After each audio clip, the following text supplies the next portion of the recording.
Hello, everyone. My name is Andreas Diaz. Me and Will are back again for another spectacular talk on Marvel Plus Talk. Today, we're going to discuss what is it? The ranking of the Spider-Man villain films, right, Will? Um, Yeah. okay, cool. Because I'm getting too old, so I can't remember things. Uh, I never told you I was born in the '60s, so I was born in 1962, like the same year as Spider-Man, in the year before X-Men arrived. How crazy is that? hmm Yeah, Uh, you're how old would that make you? About uh, 60. yeah, by 16 now. Yeah, my birthday passed already in October, so. hmm uh, so anyway, so we're gonna have another ranking today. Today we're ranking on the Spider-Man film villains. I guess, what's your general thought on the villains for Spider-Man and in the films? We go from there. Um, I think like Spider-Man has some of my favorite comic book villains, like probably second only to Batman. And I feel like the films haven't really done them justice yet. Like they have a few times, but Right, it's like right. 50-50 for whether or not I like the villain. Yeah. That's true. I think it's I think the complaint or for me, we have very like few like live action Spider-Man adaptations that are not like movies. Like, with the villains for Batman, we see them in television and cartoons hmm a lot. Yeah. And so with Spider-Man, it's, I mean, besides the movies, the cartoons is the only like other medium we like see in the villains, or the games. Now the video games are kind of like another exposure that you do Yeah. see. Um, but yeah, so, and I guess for me, I kind of agree with your statement, Will. I think, like, I it doesn't matter what you think about the films of the Batman. Like, I think everyone remembers the villain performance. Like, I I don't like you know Batman Returns, but I appreciate I appreciate what Danny DeVito's performance was as the Penguin, despite how radically different he is from the Mhm. comic books. Um, and and same thing with Catwoman. Catwoman is the best thing about Returns, and Michelle Pfeiffer's performance is really great. You do get those kind of performances in the Spider-Man films, but it's like so far in between. Uh, or I cannot take the film seriously, so I just don't like their performance. Mhm. Um, and unfortunately, I think it's because we got so many superhero films as of late. It's like kind of hard to appreciate somewhat the villain performance or the character in general. Sometimes, when we get to my what is it, like, my number 10, like, he's like a good example of he has potential from his first appearance, but he has a lot of the tropes that you've seen in superhero films, and like that's where you cannot take Jamie. Sorry, I got spoiler. Spoilers. My ranking of number 10, but this individual's performance overall from that film. Uh, so yeah, oh god. And speaking of that, did you include animation villains? Like, did you include the Spider Verse? I'm kind of Oh, curious. no, I just did live action. Oh, okay, okay. Uh, So I included the Spider Verse because it was the theatrical release. mhm. I have three of them in the list because Yeah, yeah, all of the villains from that movie would have made my top 10. okay. So this could be a very interesting list. Well, there I only had 10 Oh, things to put on the list. yeah, So, okay. yeah. Um, yeah. I mean, it could be like another hour just having like a 20 ranking list. That's just way too much. Just keep it simple. 10 is always good, you know? Yeah. Yeah. Okay, let's like get started. Okay. We'll start from you, Will. What's your number 10? Yeah. Number 10, I did both of the hobgoblins. I like combined them. So I Oh, mean like Green James Goblins. Franco and Dane Oh, DeHaan. okay. Huh. Uh, that's I I was like tempted to put them in. Well, I was tempted to put Franco's Goblin, Mm. but I was like, ugh, I was very disappointed of the Oh, storyline in Spider-Man 3. yeah. So yeah. Me too. Yeah, no, this is I only did the live action ones and I Mm, grouped these together. They're at the very bottom of the list. mm. Like every single villain is above them. Oh wow.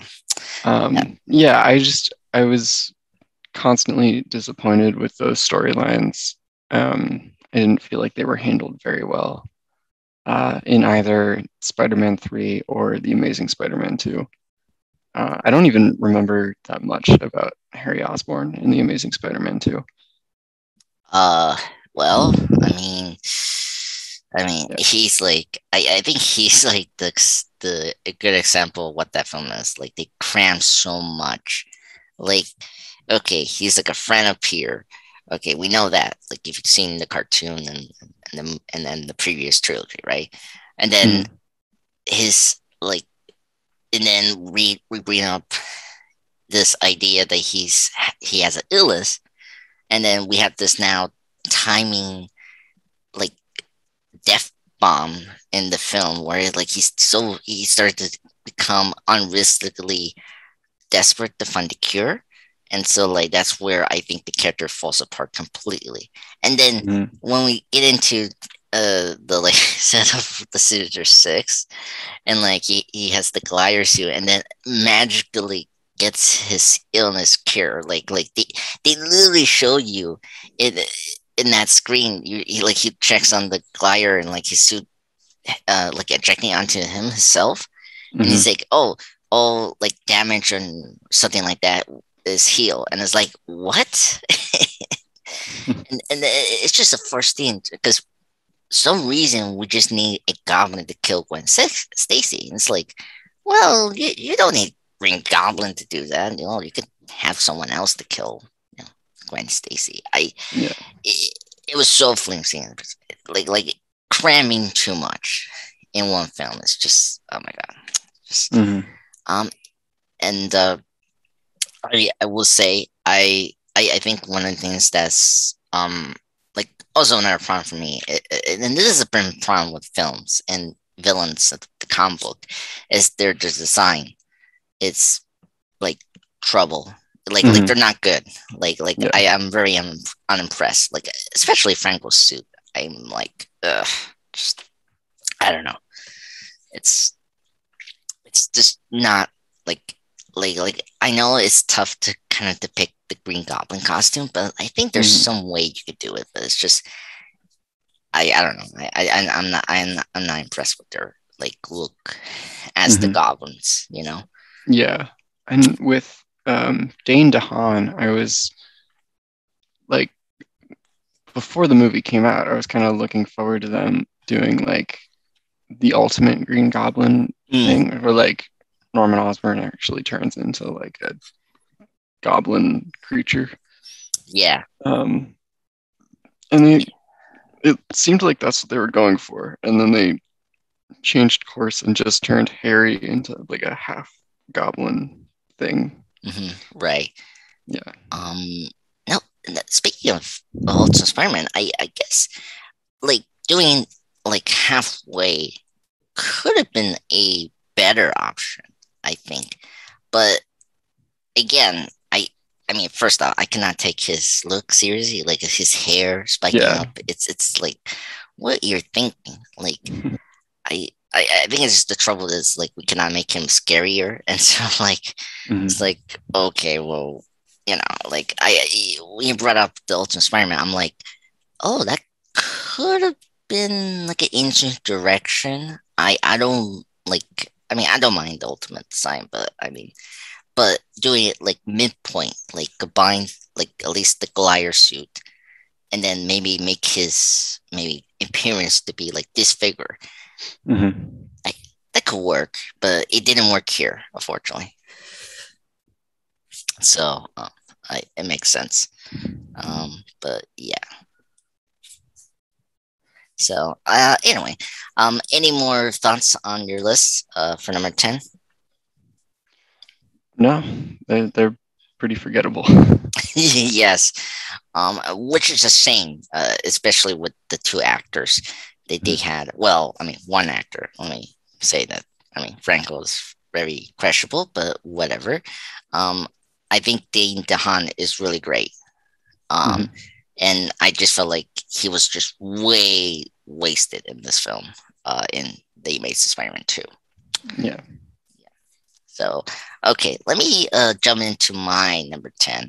And honestly, I made a mistake. I kind of spoiled my number 10. It's Electro from Mm-hmm.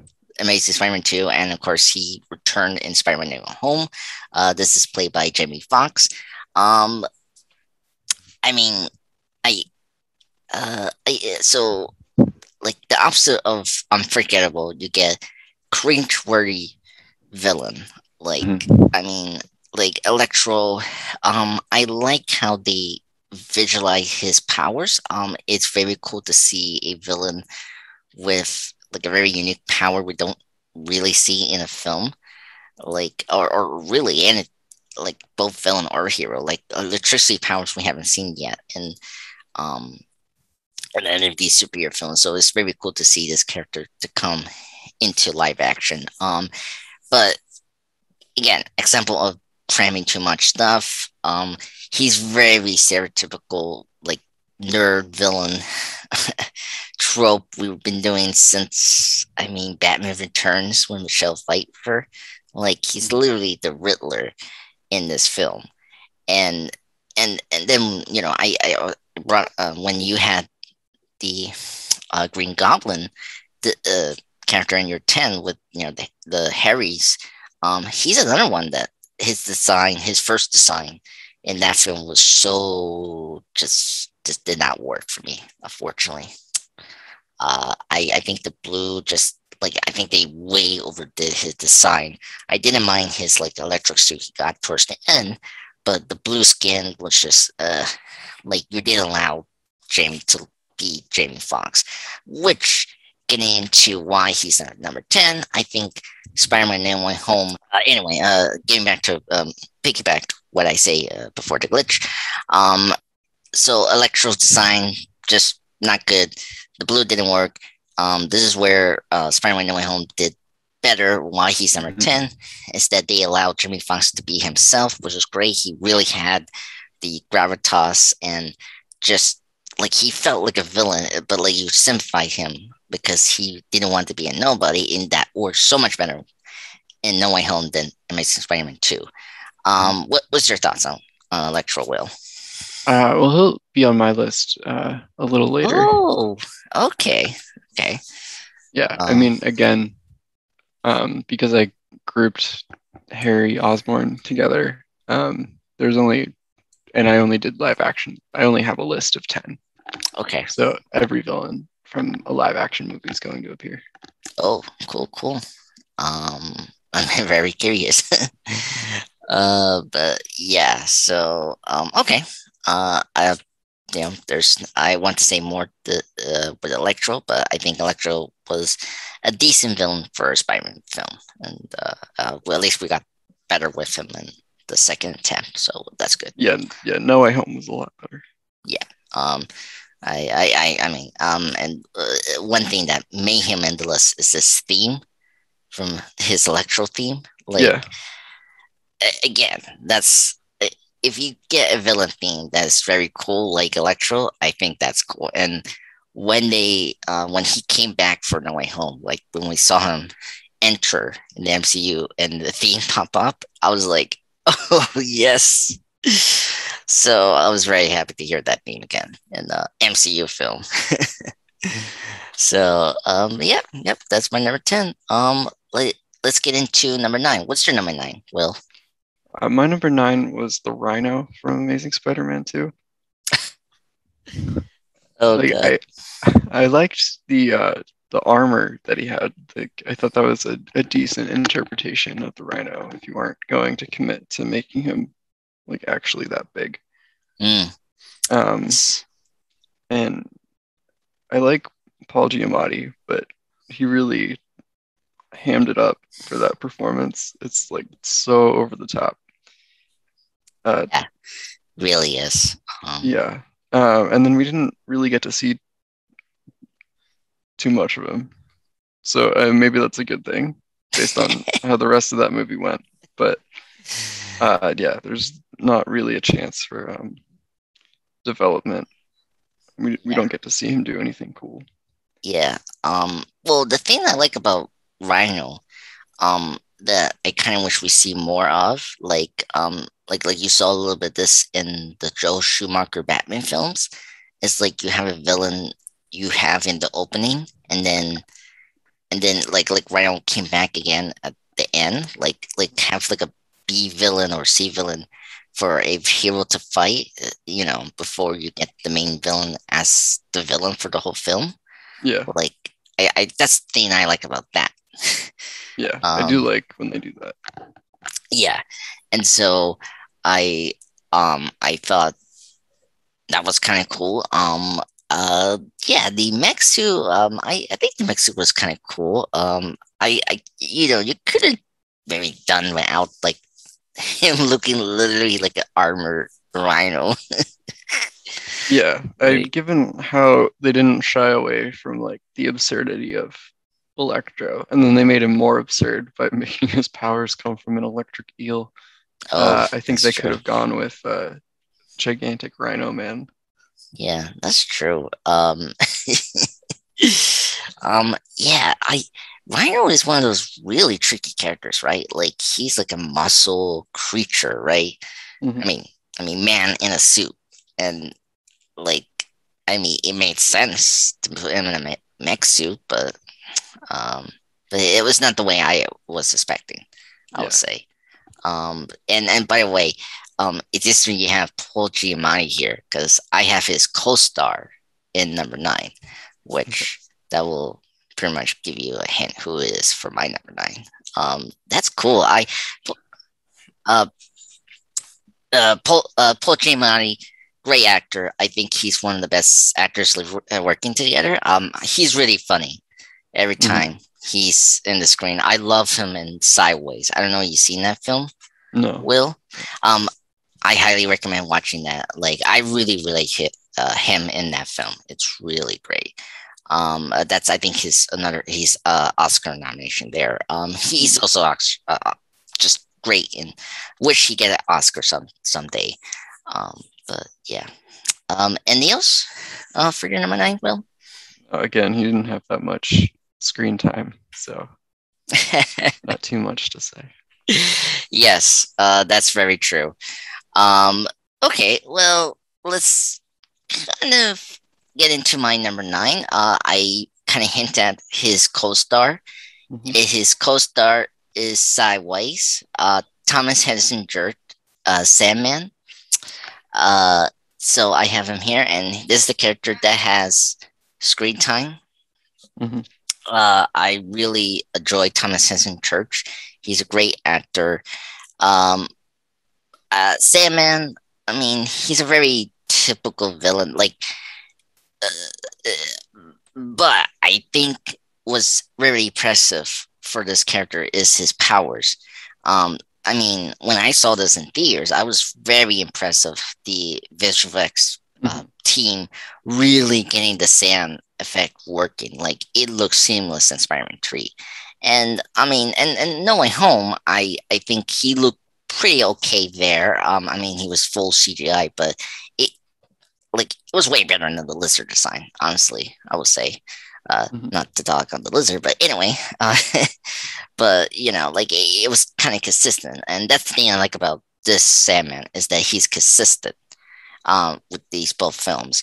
Um, uh, like why he's low in this list is that in Spider-Man 3, he was definitely the villain that Sam Raimi wanted to focus on, and so his storyline is a little kind of like it's satisfying, but not in the way I think they like went. I feel like, especially with like he feels too much like Doc Ock. Like I think after the Success of Spider-Man 2 with Doc Ock, he was very much like a response to that.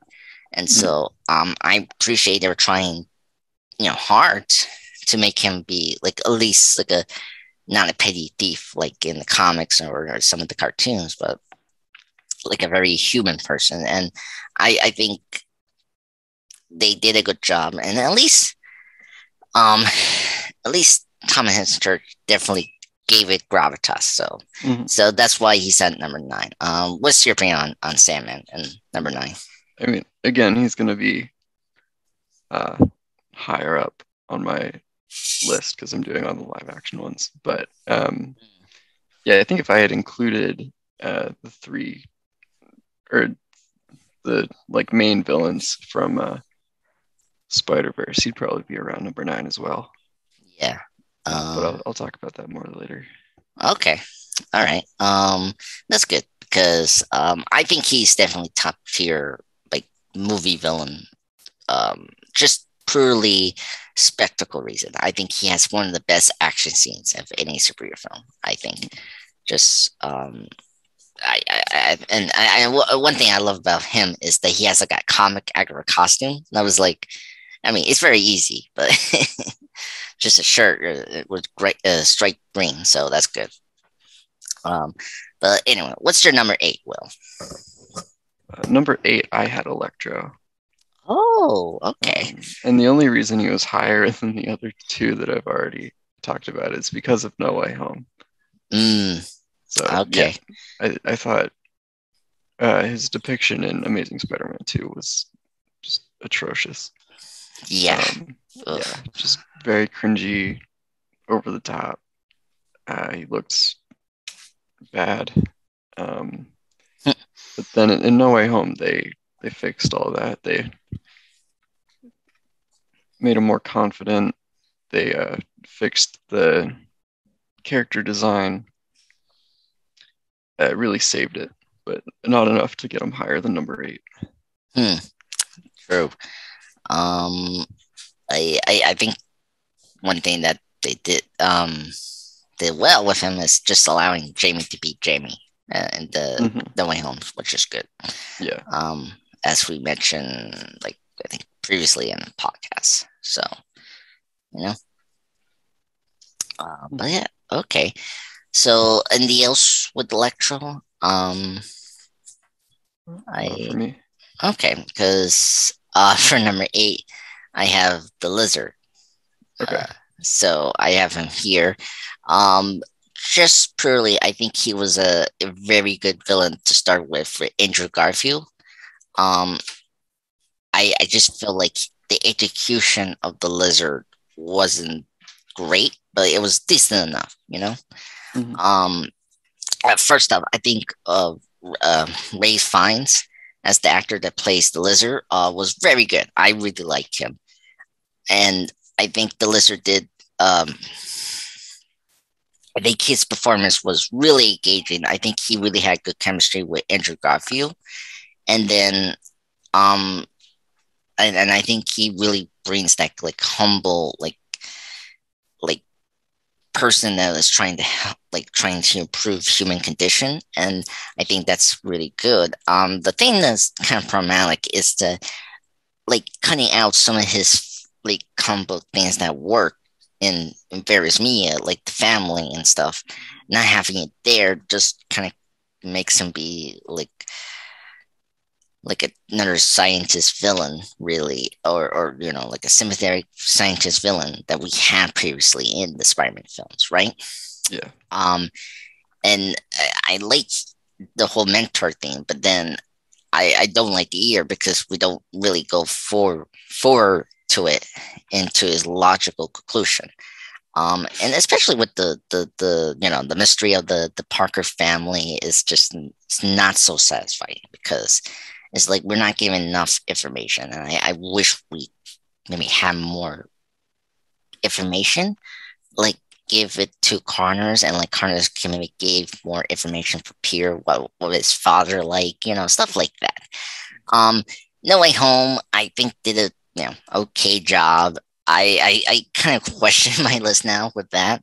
But then he barely does anything, and Yeah, No Way he's Home. barely in No Way Home. Yeah. So, do you have the lizard in your list? Yeah, no, I've again everyone from a live action movie's on my list. Okay. Yeah. So Lizard is at my number 8. He's he's okay, but yeah, a bit more. Uh, Number 7. What's your number 7? I had Venom, like the Oh, Topher Grace. really? Yeah. Again, like I don't like his Venom. Like I don't start liking the villains until number 6. Mm-hmm. But I don't know, it's still Venom. Venom's cool. Yeah. Um. I liked how Spider-Man defeated Venom in that movie. I thought that was a good sequence with like the Yes. poles and the Yeah. banging. Yeah. Oh my God! And the speed that Spider-Man did was like incredible. I was very impressed with the way the special effects team did it. Like making him move very quickly to put the pipes under the ground, and it's just like very cool. Yeah, I agree. One of the best defeats for a villain. Yeah. But yeah, I thought Topher wasn't really believable as like No. Eddie Brock. I mean, Eddie Brock's supposed to be like this really like tough guy, and then they got Eric Foreman from that '70s show, which I love Topher Grace. I think he's like a good actor. He's really funny. But yeah, it's just a weird casting choice. I disagree on that part a little bit. I think there was potential. I think I think having Topher there, like he is kind of like honestly Venom is like the kind of anti version of Spider-Man, right? And I was thinking about it. And I think one of the producers or Sam himself kind of comment like, or Topher. I think Topher mentioned this, like, he is, he mentioned like he's also a comic book fan, and I do appreciate that. And yeah, and one thing he mentioned, like is a scrawny person. He does kind of like a little bit like Peter is before he became Spider-Man. I like that. I just wish we had like a mention of it. Like, yeah, I think that's the problem. Yeah, I could see a version of the film where they painted Eddie as like an alternate version of Peter Parker that didn't choose to become a hero. Yeah, exactly. Who like embraced the idea that he was like this downtrodden loser, and now he had the power to like fight back all the people that had wronged him instead of like becoming a hero.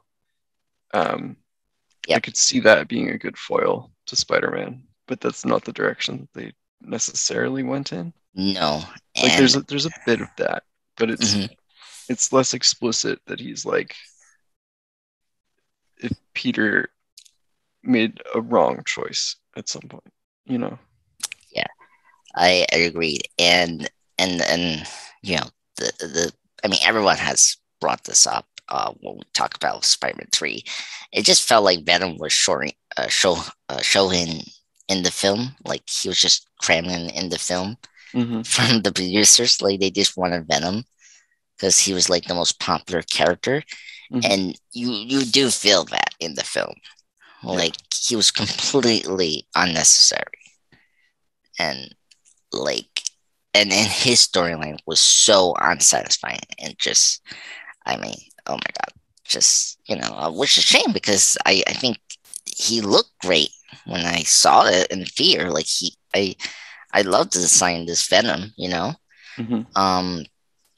I mean, like it has the Venom look, and I really like the detail on like he has a little bit of the repping from Spider-Man. Like he's like half the costume, but like he's more like an organic creature now. Hmm. Yeah. Um, which is cool. And but overall, it was just an overwhelming villain that was just not necessary for the film, and just was just really. Hmm. And Topher Grace, I mean, I think he does definitely give a good performance. I like the performance. I don't like it. Thank goodness it's not like horrible, cringeworthy. I think it was very good. I think he kind of gets the material what they're trying to do with Eddie, but when we Hmm. do the Venom stuff, it's very just paint by numbers, really. Hmm. I didn't like we always like pull back his face, and see the performance. Like, unfortunately, it was maybe a little limited to have Venom talking very much in the face mask. So this is where the Tom Hardy Venom probably fixed more. Like at least we see Venom talk more in the Venom alien form. Oh dear. But yeah. But it's good you brought Venom here. So, anything else for Venom? No, that's it for my thoughts on Venom. Who's your number seven? So my number seven is Spider-Man Into the Spider-Verse. We got the first character here, and this is Doc Ock, Olivia Octavius. Yeah. So she's number seven. Um, just I think this was one of the cool like gender swap for a villain, Hmm. and I think this really worked. Just getting Catherine Hahn right. Hmm. Yeah. I think she's really great for the performance of Doc Ock. I think she really does it, and I think she really is a frame villain and a scientist as well. I think it's Hmm. very good.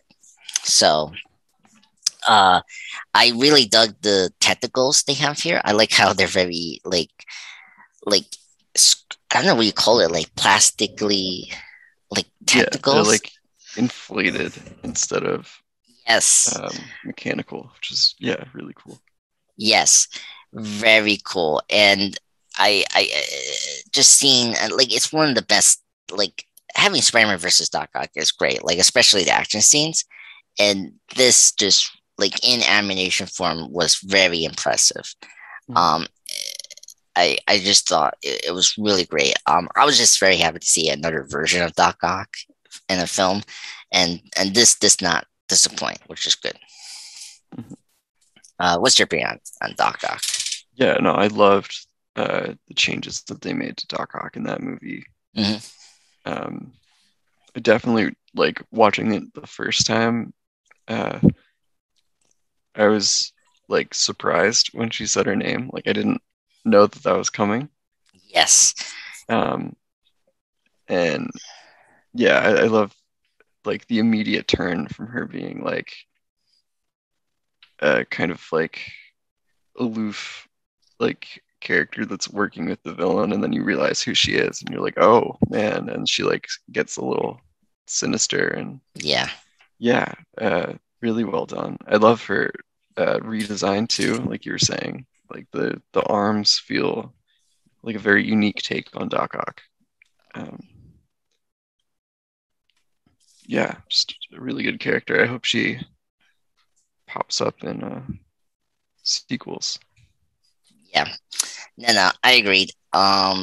Just I overall rounded villain. Hmm. And it's really incredible to see like Spider-Verse handle so many villains. Like I think we have like three like principal villains like in center, and then we got like a couple here like being the lackeys, like Scorpion and Tombstone, and Hmm. and of course the Goblin in the beginning, I think. Yeah. Um, so I think it's live action has kind of got somewhat improvement on that, but I think Spider-Verse just does it better, and it seems flawless for me. Yeah. So it's just that way spot. Anyway, that's my thoughts on Doc Ock and number seven. Let's get into number six. Yeah. All right. So now we're getting into characters that I actually enjoy. Yes. Um, and my number six was Sandman. Nice spot. Yeah. Um, I liked that they made him more sympathetic and he was more complex than just being, like you said, just like a street criminal. Uh, Yeah. the storyline with his daughter was really touching. And then just the effects were incredible, like especially for the time, but I think they hold up pretty well. Oh yeah. Especially that scene when he falls into the collider or whatever it was, Whatever and it he was. turns into the sand. Yeah. Um, Yeah. yeah, one of the best like transformation for a villain, I think. Hmm. Yeah. I agree. One note I want to add is the score for Spider-Man 3. Um, it's really great. And I should have mentioned this with Venom, but I really love the Sandman's theme because this is it wasn't composed by Danny Elfman for this third time. This was Christopher Yon who did some of the horror films like I think Candyman, and he did the Hellraiser, the first two, Mm. and he worked incredibly with Sam, and like he did a little bit of Spider-Man 2, especially the Doc Ock theme. If you listen to the Doc Ock theme, it's very like reminiscent of Hellraiser. If you listen to the beats, um, the Salmon theme is very gorgeous. Like it really has that like melancholic kind of feel for Sandman. Like you're supposed to sympathize this character, And Hmm. it, I think the intent for Sandman is well done. It's just I wish we had him as the main villain for Spider-Man 3. Hmm. Just him, not Harry or Venom. Yeah, I think that would have been a lot better. It's clear that that's what Raimi wanted. Yeah, yeah. And I just baffled because the first two we just have one villain. I just I don't know. I don't know. It's just weird. Um, yeah, and Thomas Hennon Church, great actor. He's totally amazing, funny as well. I think he looks like Flint Marker as well. Like that's another thing I like about him and the Sandman. Like I like about these villains is they look a little bit of their characters in the comics. So because sometimes we don't do that a lot in the films, it gets kind of annoying. Thinking this Thomas Head was like very reminiscent of the character from the comics. But any more thoughts on Sandman and uh, and your list?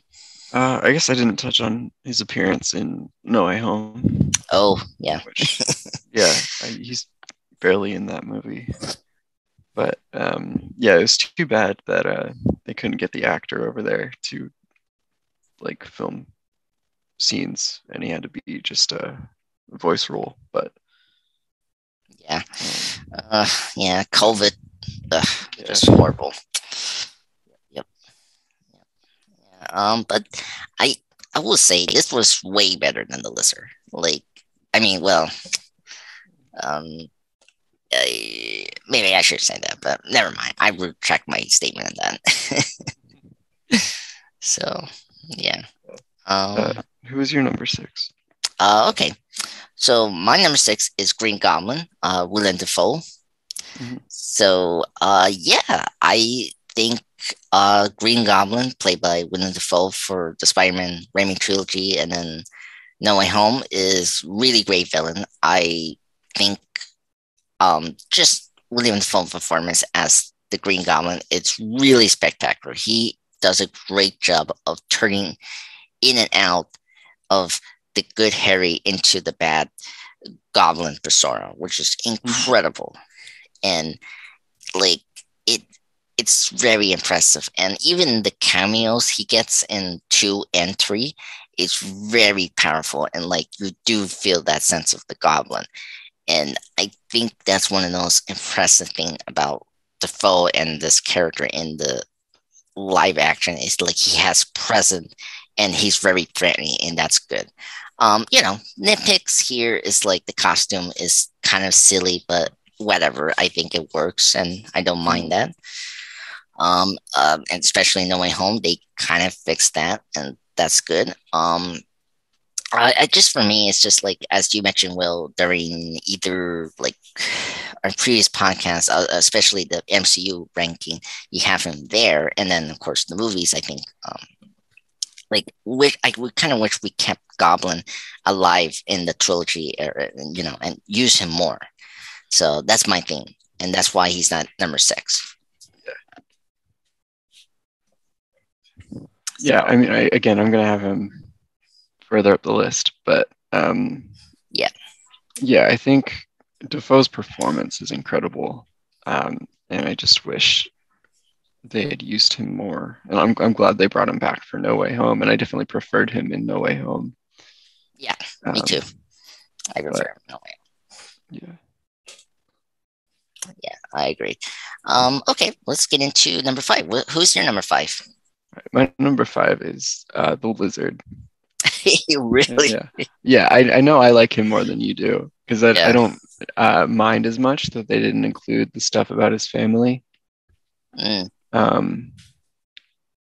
yeah, I don't know. I like the good scientist turned bad trope for villains.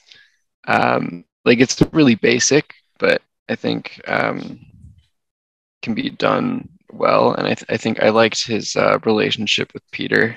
Yeah. I agree. Yeah, I thought he had good fight scenes with Spider-Man, especially the one that takes place at their school. Yes, I agree, 100%. Yeah. Has one of the Stanley's best cameos. Yeah. So that's a good one. Yep. And I liked Rhys Ifans' performance, and the way that he all right, there's one shot that I always think of where he's standing next to a pane of glass, and you can see his reflection of his arm where the missing arm would be. Yeah, I don't know. I thought you really understood his motives for creating the lizard serum. And then he kind of loses the thread a bit when he becomes the lizard and decides he wants to turn everyone else into lizards too. But I don't know. And the character had a lot of pathos. Yeah. I will say I think he's really great in Amazing Spider-Man 2. Amazing Spider-Man. Sorry, not Spider-Man 2, the first one. I think I enjoy his design more here. I don't know what happened with No Way Home. I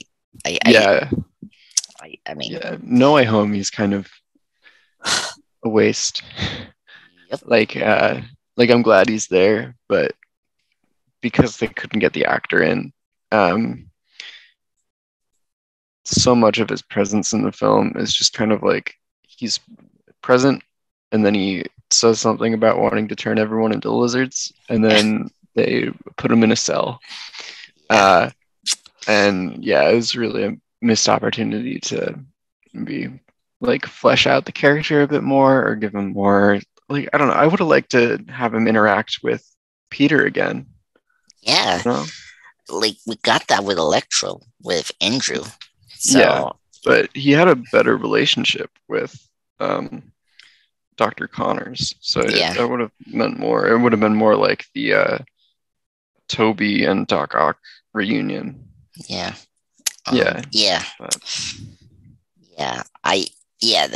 think I'm I haven't rewatched No Way Home, but if there was some missed opportunities, seeing Defoe with McGuire, and then now you mentioned the lizard. It's it was kind of disappointing that we didn't see that with Andrew's version, Mm-hmm. But I mean, there's a lot going on, and I can't fault them for that. And speaking of the design a little bit more, recently one of the people that work on the film have released some concept art on the villains, and there was Mhm. one for the lizard, and he had the coat, Yeah. and he looked more like the lizard from the comics. Actually, the face, like the snot, was actually more pronounced in that Hmm. art than this. I mean, it's a little bit here, but it's still like I cannot tell the difference really. Yeah. Yeah. Uh, so yeah, the lizard. Any more thoughts on the lizard? No, that's it for me. What's your number five then? Okay, so my number five is another Spider-Verse villain. This is the Kingpin. So he's my number five. I think Lee Schreier is a great actor. I love him. He's the best Sabretooth ever. I wish he came back for Logan, but we didn't get that. Um, uh, I think he was the right voice for the Kingpin. I really dug the Kingpin as the main villain. I was very happy we finally got him to be a villain for Spider-Man. Um, Yeah. yeah, and it was really great, and I love how intimidated, but also kind of tragic as well, which is great. Like we mentioned motivation. I think one of the great things about at least the Spider-Man villains is that at least they have clear motives than some other villains. Hmm. And I think Kingpin has the best one. I totally get why he's trying to open the portals for the multiverse is trying to get his family back, and that is really poignant. And I like how we open Vanessa, a character that's very important to Kingpin in the comics and TV shows and Hmm. whatnot, and that was really cool. And I think his relationship with the Spider-Man is really interesting, especially with Miles and the older Parkers if they when he ever interacted with them. So it's Hmm. really cool. Um, Overall, great villain. I think I'm very excited to see if we're going to see him again in Spider Verse, or hopefully we get him, in live action to be in Tom Holland's film one day. But for Oh now, I'm very man. happy for Kingpin for Spider Verse. Yeah. What's your thoughts on Yeah, Kingpin? I thought he was really cool. I loved his design of him being just like so big and Yeah. imposing. Yeah, I thought he was really intimidating in that movie. I still prefer the Vincent D'Onofrio version, Mm, yeah. at least the one in the Daredevil TV show. Um, but Yeah. yeah, I thought you really understood his motivations in Spider-Verse. And yeah, he was really just like intimidating as a villain. And Yep. yeah, just the fact that he was so big and Miles was so like small and scrawny, really like I don't know, like you were scared for Miles when he was fighting him. Yeah. Really good Um, character design. Yeah, and not like one thing I appreciate about Spider-Verse that every animation should do, and this is why I like Batman. Like this is why everyone loves Batman, the animation series. This is why I like Pixar, and now the recent Disney animation films. Mhm. Since Wreck-It Ralph, is they do not pull back their punches, and I really appreciate we have a scene where Kingpin kills, the version of Spider-Man in Miles' universe. Yeah. Yeah, and that was very like whoa. And Hmm. him killing, of course, Miles' uncle was another one, like, wow, Yeah. we're going there. So Hmm. that I really appreciate that. And that's why he's like high on the list, is that, he's like they don't lose the imitation, which we always do in these films, and that's frustrating. Hmm. Yeah. Uh, okay, so any more thoughts on Kingpin? We can maybe go into number four. Just yeah, just wanted to echo that unintentional pun there. That I hope he shows up in a Spider-Man movie played by Vincent Wasn't D'Onofrio. that I for? think that would be Yep, really good. yep, and I think that could be a good next film. Yeah. So to ground it. Yeah, I So could team yeah, up with Daredevil. yeah, Be great. yeah, yeah. Oh my god, that made my day. Oh my god, I love that team up so much. Mhm. My God. Okay, so let's get into number four. I think you probably have him in number four, maybe. I don't know. What's your number four, Will? Green Goblin. Oh, okay. Yeah. Um, so yeah, I tried to base my rankings on like their original appearance in the movies and not on No Way Home. Right. I did Um, that as well. yeah, but yeah, Green Goblin.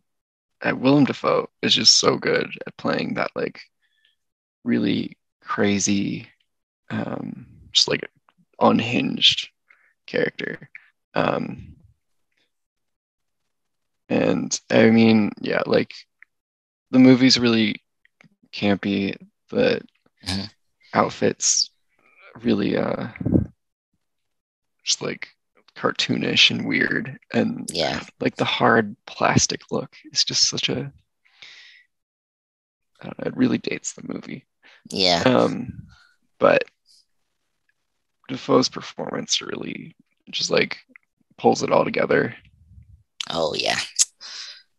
Oh my God. Like the scene where he like sees the paper of the Oscorp members get murdered, Hmm. during the scene, and then we get the first, him talking to the goblin persona. Like that is the most Hmm. iconic thing about the first film. And like Yeah. it's just so good. It shows Defoe's range as an actor. Like Mhm. just oh my God. Yeah. Yeah. Oh my God. Yeah. And then to bring in No Way Home, like that movie really just like took everything that was great about the Goblin in the original movie mhm. and then focused on that and expanded it and made it even better. Um, yeah, just And great chemistry with both actors. That's another yeah. thing that really works in Noah Hillman. It's like he has scenes with Holland, and it just works, Hmm. which is good. Um, yeah, I like some of the ticks that Defoe does. Like in No Way Hmm. Home, he does the whistle when Parker like fights him. When he does Hmm. that little whistle,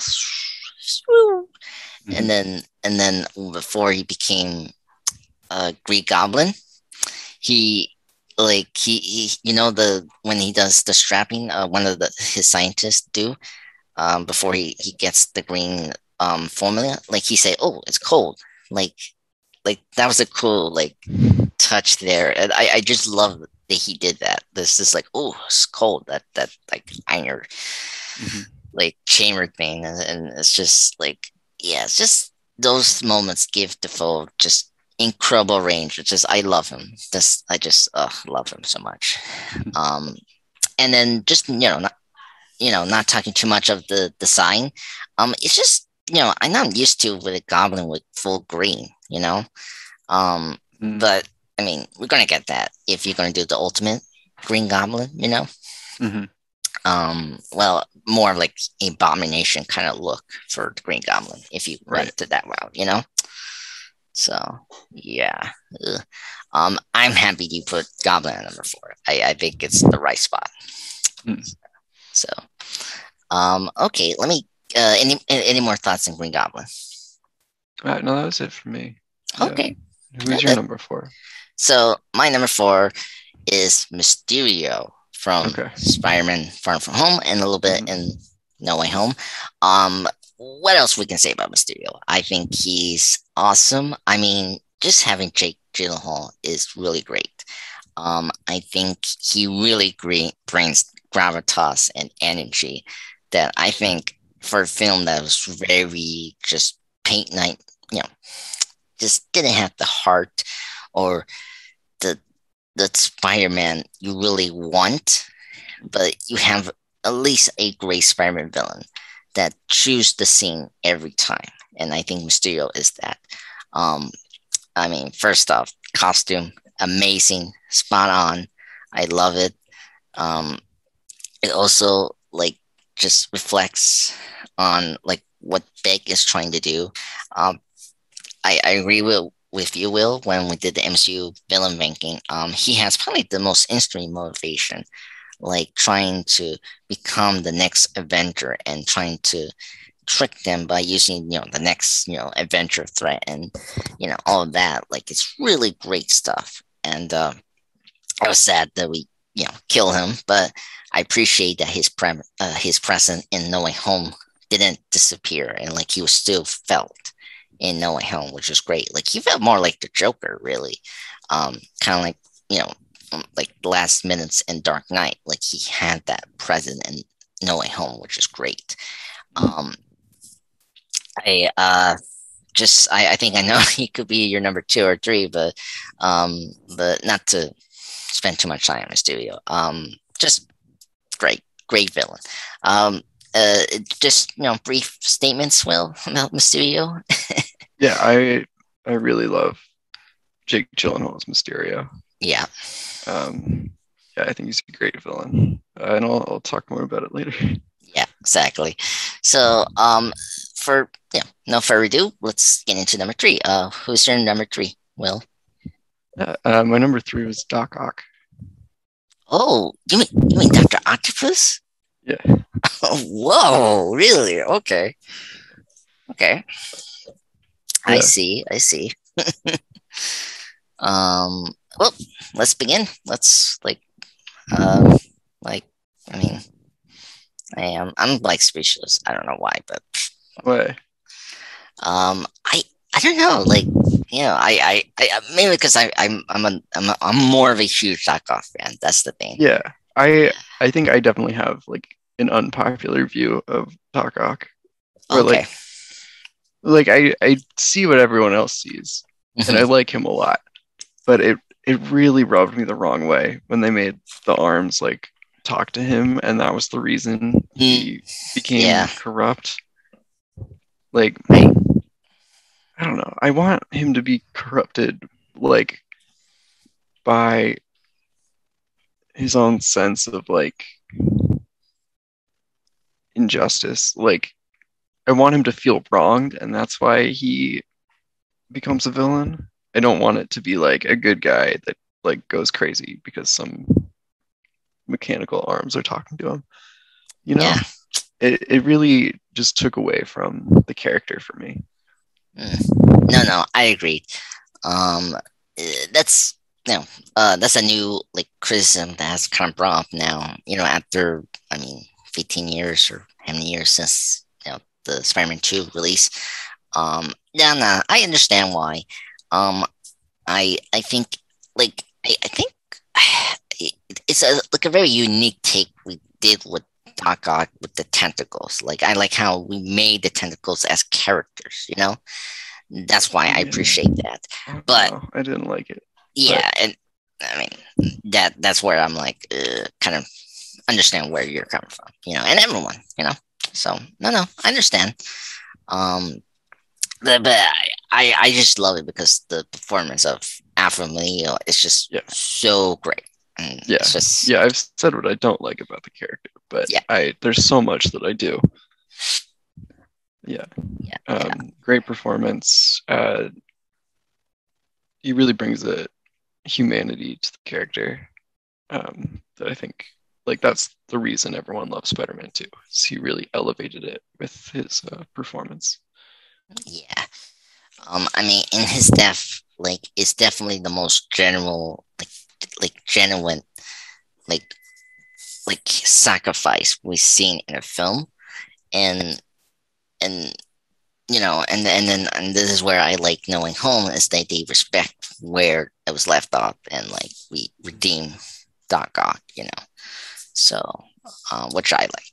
So but yeah, okay. Any more with Doc Ock? No, we can talk more about it when we get to him on your list.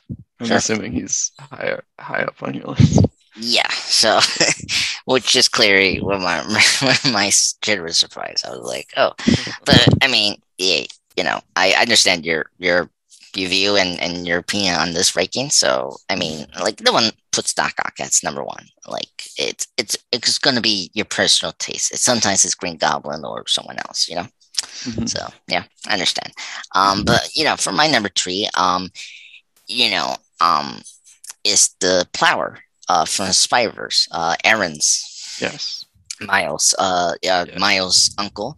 I think just having Mashasho Ali voicing the character was a very great choice. Hmm. I think he really brings it all in this performance. Hmm.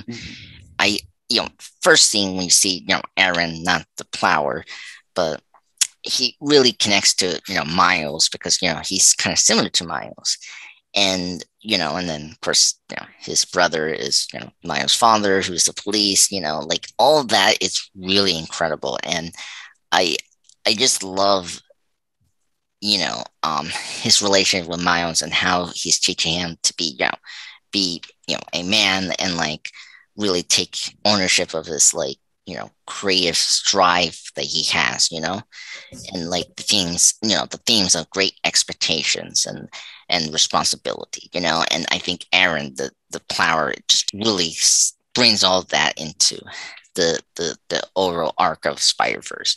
um and the plower, I think he's a really great villain. I love his design in this film. um Very symmetrical, I would say. Um but also his theme, great, scary, just ominous, just you know right away you're in trouble with the plower. So I think he's one of the best. I think he was the best in Spider-Verse as a villain, and I think he should be high in the list. So, what's your opinion on the plower, Will? Yeah, I agree. He's just he's like a perfect uh like villain to have in Miles' origin story. Yeah, Like, yeah, just the relationship that they have, the like tension that creates between Miles and his father, and then the tension that it creates between Miles and his uncle when they discover each other's alter egos. It's just like a really compelling character dynamic, yeah, and they pulled it off so perfectly in that movie. yeah. Ugh, and this death like Yeah, was so just sad. so. That was so sad when I saw it in theaters. I was like, whoa. And just like it gave us another great scene with the father talking to Miles, and you know from the door Yeah. where Miles is Hmm. tied up. It's just incredible scene. So yeah, so the plower, great. So really amazing. Okay, let's get into number two. I think I know who's number two. It's like, is it obvious or not? I think so. I, So I mean, it's between two people now. yeah, I'm kind of curious. Who's your number two, Will? I went with Vulture for number two. Okay, this is the first time we lined up. Yep, I have him Okay. as well. Yeah. Yeah. Yeah. Um, Normally we line up a little more. yeah. Yeah, we kind of did here in this list. Just mine's had the Spider-Verse villains. Yeah. Yeah. I guess if I had included the Spider-Verse villains, it would have lined up a little better. Yeah. But Um, yeah, I knew Vulture was number two for you, and just for me, I think he's just like top tier villain. Um, yeah. yeah. Um, I mean, you're the first one first, starting this. What was your, you know, general consent with Vulture? I mean, uh, Yeah. general Um, consent with Vulture. yeah. I just love that they made a character with like a very like believable and understandable backstory that tied into like the previous movies in the franchise. Yeah, Um, and he was doing his like criminal villainous stuff for like a real reason, and it wasn't yeah, that he was like crazy. Um, so like you had sympathy for him without viewing him as a victim of something, yes, I agree. um, Yeah, which was just refreshing for a Spider-Man movie. Um, and then Michael Keaton's performance just knocks it out of the park. Um, yes. Oh my God. yeah, because Right. he's like very likable until there's like that turn when he does something, whether it's just like killing a henchman like it's nothing, or um, realizing that Peter is Spider-Man. Spider-Man. Like Yeah. there's that turn, and you see that like switch happen, Oh my and god, with the he, green light. It's yeah, like, oh, yeah. it's such a good shot. Yeah. Yep. Oh my god. Yeah. And then the design, like the updated Vulture costume, was also really good, giving Oof. him like the mechanical wings instead of the ones with like the articulated feathers. I think that worked better for live action. Yeah. And then the like bomber jacket with the fur instead of the like weird fur collar from the comics. Comics. Yeah. Uh, yeah, they took all of the like central design aspects of the character and then made it like realistic and cool instead of like goofy. Yeah. I agreed. This just like I I I think just the Vulture overall is the most rounded supervillain in any of the Spider-Man villains. He was Mhm. like what we need after, you know, I mean, I don't hate the villains of the Amazing Spider-Man, but just they fell out of place of the Andrew Garfield like films a little bit, Mhm. you know. Yeah. And um and I just was very happy we got like a more scaled down, like grounded story of a villain, you know. Mhm. Not you know on bent of domination or like uh, attention or like for superficial reasons. Like here you understood why there's like a reason he's doing this for personal reasons. It's because his family and like and then at the same time it has this other added addition of like he felt he was robbed from this class that is taking this opportunity for him to provide his family and like the business that he has, like all Mhm. that works so well. And and he does like Keaton just brings everything a game in this film. And I'm not like so excited to see him in Morbius. uh whatever they're gonna do with Vulture there. But Yeah. I mean, thank goodness I'm not gonna see that film, but we'll see. But yeah, I mean, I love the design, very grounded, way better from the comics. I think it's Mhm. very good. So yeah, I agree. I agree with all you say, Will, and I think Vulture is number two, as the best Spider-Man villain. So okay, ready to go to number one? Yeah. Okay, you go. Number one. Yeah, I'll go first. Yep. My number one is Mysterio. Yep. I knew it. Yeah. I don't think there's something about Jake Gyllenhaal's performance that really clicks for me. Mm, Um, I like something really feels like off and suspicious about it in like the first half of the movie before the big reveal. yes. Um, that I don't know what he's doing to give me that feeling of like unease that like something's wrong with that character. Like, because even like obviously I knew that Mysterio was the villain going Yeah. into the movie, um, but I like watching the first half of the movie. I'm like, there's something off about this performance, and Mm-hmm. it's that the character is performing, which Yeah. and it's I haven't been able to figure out like what he's doing that makes that like Like performance within the performance different that's from different. like later when he's just being evil Mysterio. Yeah.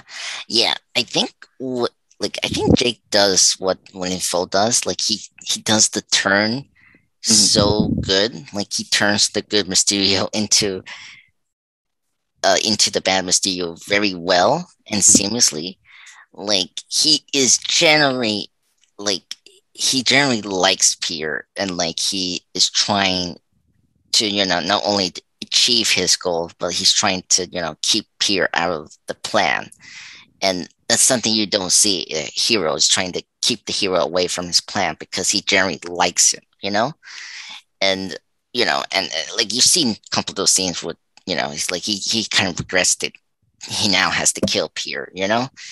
Um, and just like Keaton, I think he also has that like just turn like like he instantly turns right away like so good, like Keaton turns into this loving like like lovely like old school father, and then turns into this cold-blooded killer, right away in the car scene. And here you see, Jake just turning this like supposed like dimension superhero, but instead he's like a con artist that's Mhm. trying to be the next, Iron Man, and he does it so well, Mhm. and it's just, totally incredible change that just feels right. Um, and I think it just helps that he's enjoying himself in this role. Like he's been, after the film, I think Keith has mentioned before, that was his. He loved that film. He really loved the role, and he loved wearing the costume. Like he Mhm. generally loved the being in that role. Where sometimes some actors like have this high opinion of themselves, and sometimes they don't like the film or the role, or like like they always complain with something. Where Jake just does not have that at all.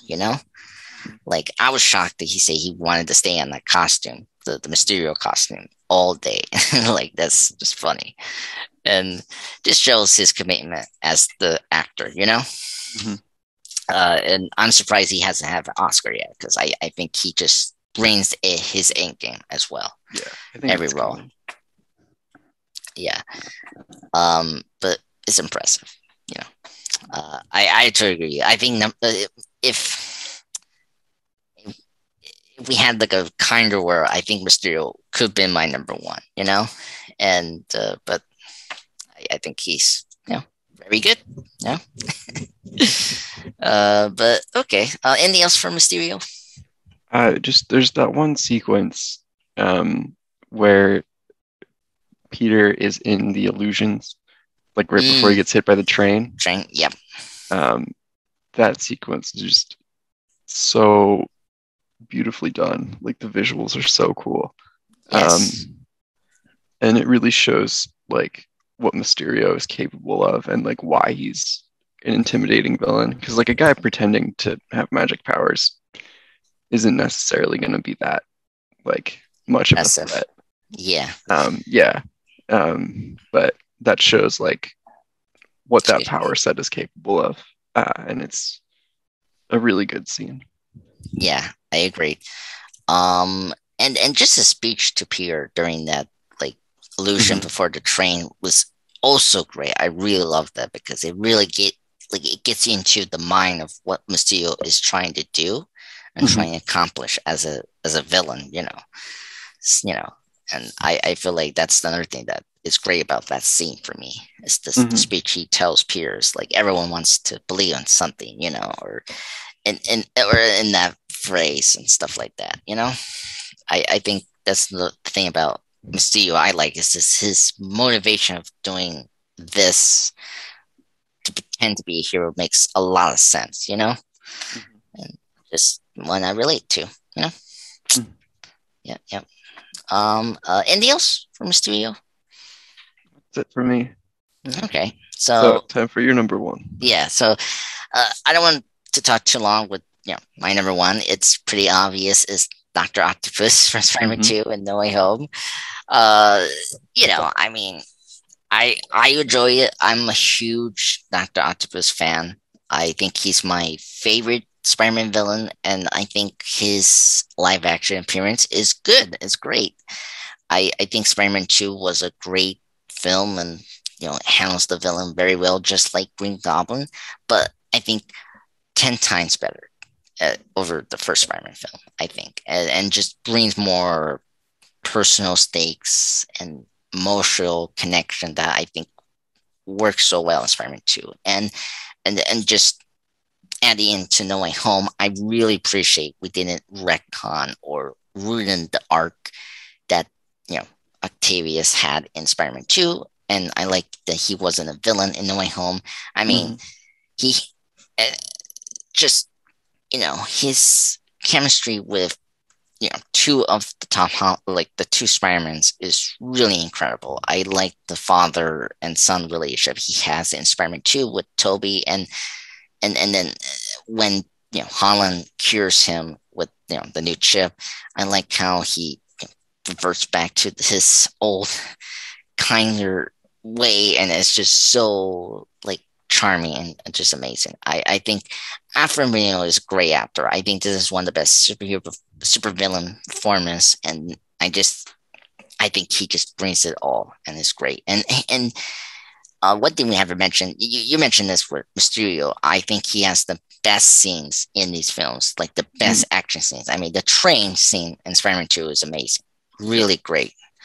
Like, and it's the reason why Spider-Man 2 got an Oscar, and No Way Home, the first time we meet him is also another great scene with Doc Ock. So yeah, so he's my number one. Yeah. So what's your opinion? Yeah. I mean, you talk as well with Doc Ock, so that's good. Yeah. No, he's a great villain. Yeah. So, but yeah, so that's our ranking of Spider-Man villains. Sorry with the crazy delays and the craziness of Sunday, but hey, Sunday, right? And next week we're gonna have Moon Knight. Yeah, that's right. It comes out Wednesday. Yes, so we're gonna go back to our TV weekly discussions, which is good. Yeah, it's been, oh my God, 3 months already, right? Or 2.5 months since Hawkeye. We had like a TV discussion for 6 weeks, Oh my God, I'm so excited for Moon Knight. I mean, they've been kicking the advertising so high in gear for this show. Yeah. I'm just excited to see Ethan Hawke in a superhero film or superhero thing. So yeah, that'll be interesting. Yeah. So that will be our next thing to do next week. So we're back to our traditional routine of discussing TV. So and I'm very excited for Moon Knight, not Doc Ock. But I'm very excited to see Oscar Isaac having another chance in the superhero property, and that's good. Yeah. So that will be our next thing for next Sunday. Will, thank you for joining for me today to do this awesome podcast. Yeah, thank you for having me. Yeah. So everyone, thank you for joining me and Will for this awesome podcast. Me and Will be back for next Sunday for our return of TV weekly discussions on Moon Knight. Thank you guys. Have a nice weekend.